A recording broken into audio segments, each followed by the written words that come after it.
Hello, and welcome to another episode of Breaking the Guard. On today's episode, I just wanted to target one small part of an athlete's journey, and I think just in anybody's journey, really, that I don't think gets the right focus for a lot of reasons. Being that word itself, focusing on your goal and doing everything conducive to achieving that goal.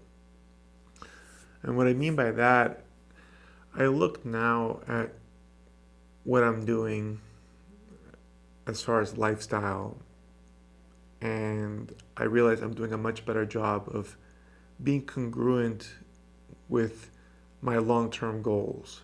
Physically, for example, I want to be healthy and fit till the day I die, right? Ideally, I could train jujitsu, you know, hours before I pass and have a good time and still be able to move around and still have good mental acuity where I'm sharp and I can still learn things or at least teach things.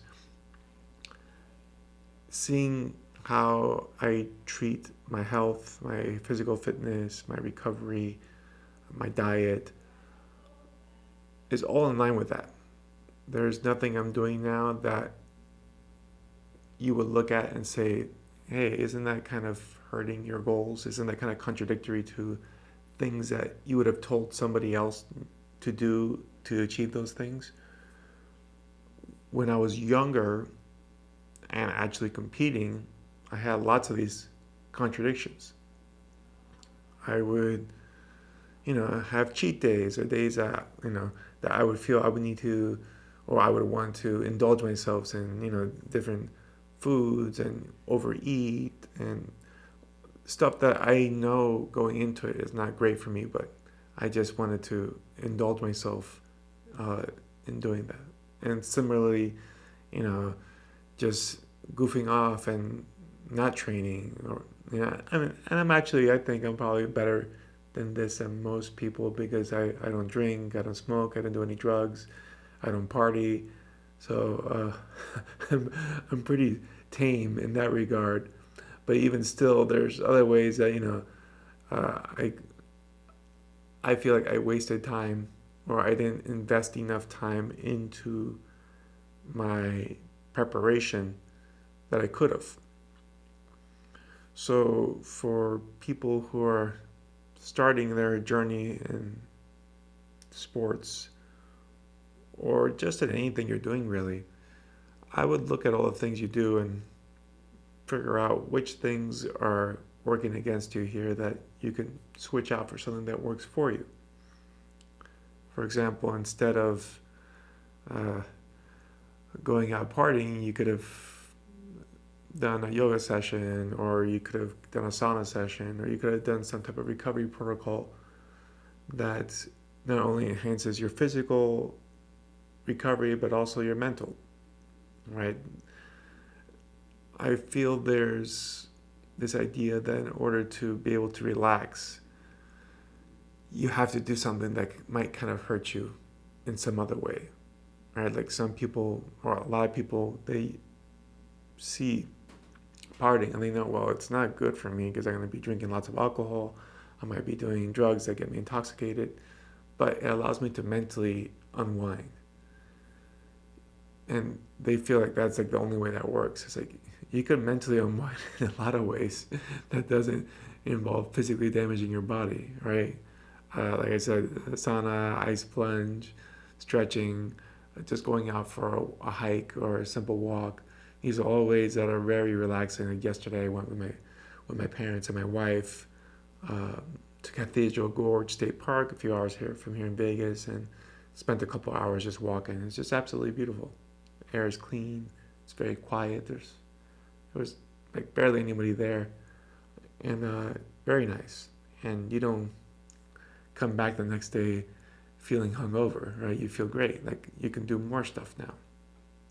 So uh, if you have these type of like coping mechanisms in your life that every so often you feel like you have to do things that are somewhat toxic to you, but they help you relax, then you might want to reassess, like, why am I relying on that type of coping mechanism that is doing some damage to me instead of another way of coping through stress that will have positive benefits, right?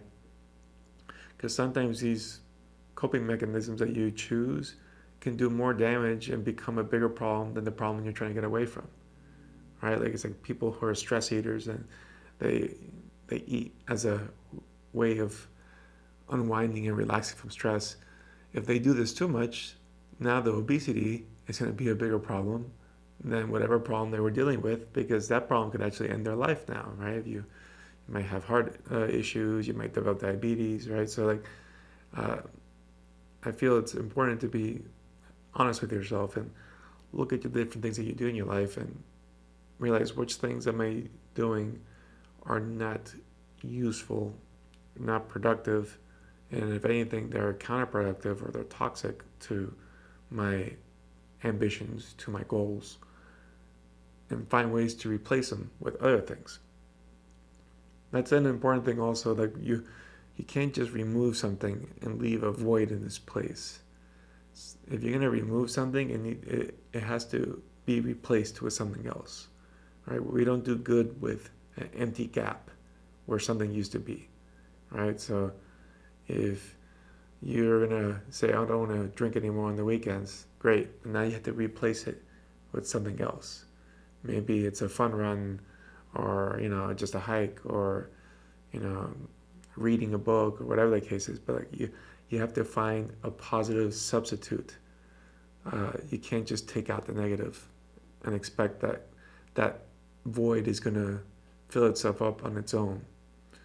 You're gonna wander around a bit because there's gonna be an empty gap in your schedule, and the bad things will look very alluring at that point. So you have to make sure that you fill it up with good things. For me, I feel like the habits I've picked up as of late were been very good in my life overall. I journal every day. I read, whether it's on a written page or a screen or audio through different audiobooks or podcasts. I have minimized to the point that I don't think I watch just straight entertainment television anymore. I haven't followed any series or movies or anything. I haven't gone to a movie theater in years, mainly because my wife doesn't care to, but now I don't care to anymore. As far as food, I've cleaned up the diet so much now, and it's one of the areas I look back and, like, man, like, if I would have done this when I was younger, it would have been very easy to maintain weight. Could have probably fought at better weight classes. I fought my whole life at 185, and I'm walking around now at 192, so I probably could have fought at 170 if I really wanted to, which would have been probably a lot better for me. Fighting guys closer to my size, and I would have probably had a good strength advantage. And just easier to maintain weight. Because that was one of the things also, like, I would, gain a lot of weight in the off season, then have to cut weight during the fight camp for the first few weeks, and then maintain. It's a silly way of playing the game. If you're just staying sharp the entire time, it's not that big of a deal. And I think also, just fitness wise, I never really lifted weights seriously throughout my whole competitive career. And what a waste that was, right? Because I'm much stronger now than I've ever been before. And the extra strength would have gone a long way. Because I definitely grappled a few people that they were a lot stronger than me. Obviously, Paul Harris was one of them, although he was also 20 pounds heavier than me when he competed. But Andre Galvao was another guy that was really strong. I'm like, it would have been nice to be able to lock horns and not feel overpowered there. And I wasn't a weak guy by any means, but I definitely didn't tap into all the potential that I could have had. And weight training for me is an enjoyable thing to do, and it's just a opportunity that I missed that I could have exploited just by replacing bad habits with good habits. So I would say if you haven't done this type of assessment yourself, get on your computer or get a journal, piece of paper, and write down all the things you do as activities within a day and ideally within a week that somewhat repeats itself, even if maybe it's on a monthly cycle. But find out all the different things you do, which things are productive, which things are uh, not productive, which things are destructive, what things you're doing are coping mechanisms, um, and which of those coping mechanisms can be replaced for a better replacement. Of course, this is, you might say, well, that's kind of subjective. I don't think it is, because it's going to only be subjective to the user as far as what your long term goals are, right?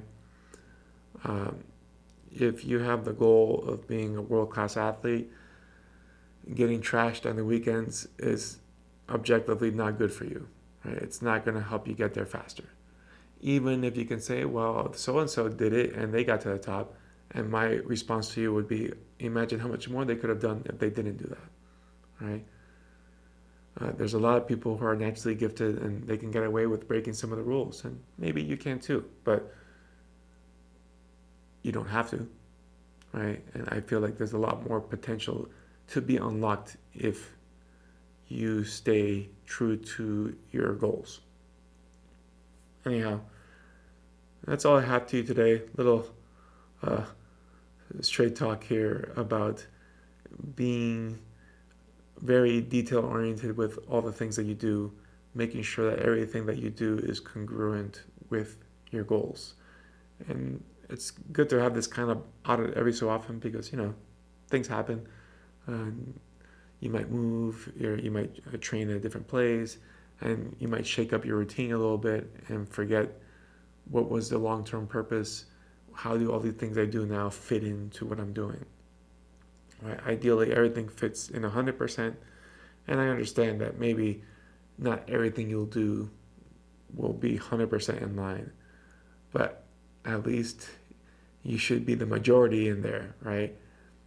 If like 50% of your team is like goofing off and then 50% is like working towards it, you're basically going nowhere, right? So in my opinion, at the very least, 90% of what you should do should be helpful towards your goals. So if you're taking 10 steps back, 90 steps forward, well, at least we're moving in the right direction, right? Um, yeah, so we'll keep it short for today. It's after Thanksgiving. So uh, uh, I'll cut this down a little bit. Hope you guys had a great week, and I'll see you next week.